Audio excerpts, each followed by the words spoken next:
The Commission at the secondary level also recommended service conditions for teachers at that level. Secondary level teachers obviously had to have some different conditions and terms based on the primary school teachers. And so what were those? It begins with the recruitment of teachers.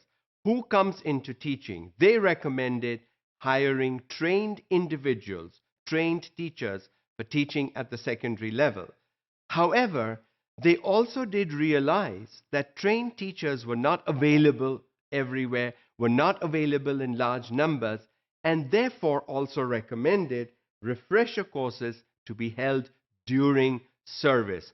So while a teacher is working at a school, in-service training or in-service refresher courses be available to teachers, whether it happened some afternoons after school for an hour or two, or it happened on a weekend, or whenever it happened, during service, in-service training was seen as a key to help teachers become trained in skills and ways of working in a classroom.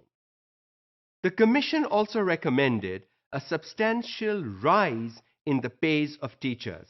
In 1959, the Commission members realized that we were not paying our teachers enough for the kind of service we were expecting from them.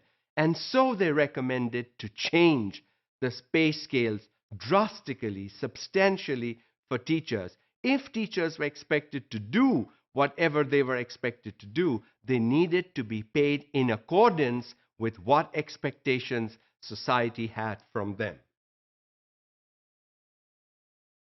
The school year at the secondary level was supposed to last for 40 weeks.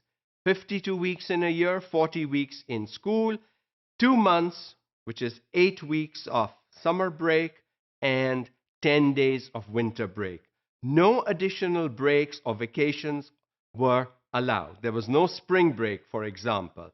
And so 2 months of summer, 10 days in the winter were seen as enough break for teachers and students, and the students and teachers were expected to be in schools and classrooms for 40 weeks of the year. Casual leaves were also dropped. At that time in 1959, teachers had 20 days of casual leave. The Commission members thought this was too much, and they dropped it drastically to 5 days only. They reduced it to 25% of what teachers had in the past up to then.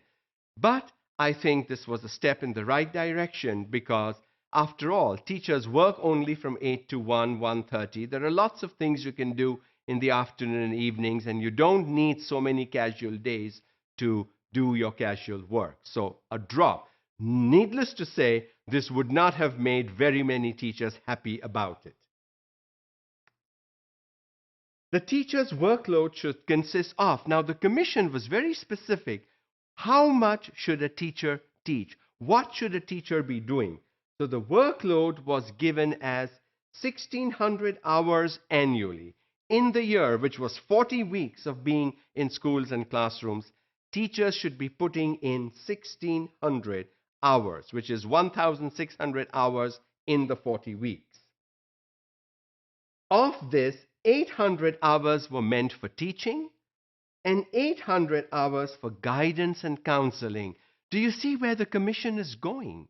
Half the workload is for teaching and half is for helping the students, guiding them, counseling them, talking to them, providing them with appropriate feedback.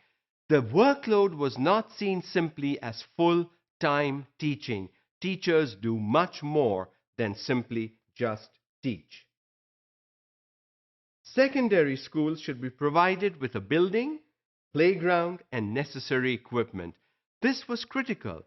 Secondary schools should have a building. It can't just happen in open air on the ground. And together with the building, there should be a playground. The physical activity was seen as important. These were the pre-adolescent, adolescent years for students, and it was important that these children also receive proper physical training and activities to get rid of all the excess energy that these young people somehow seem to have. The President of Pakistan and the provincial governors should award prizes in the form of medals and cash to teachers showing good work. Secondary teachers, these are teachers who produce really good results with the 10th grade exams and the 12th grade exams, should be rewarded for their hard work. With the students, the teachers should also be rewarded. This was seen as a good sign and is in practice even today.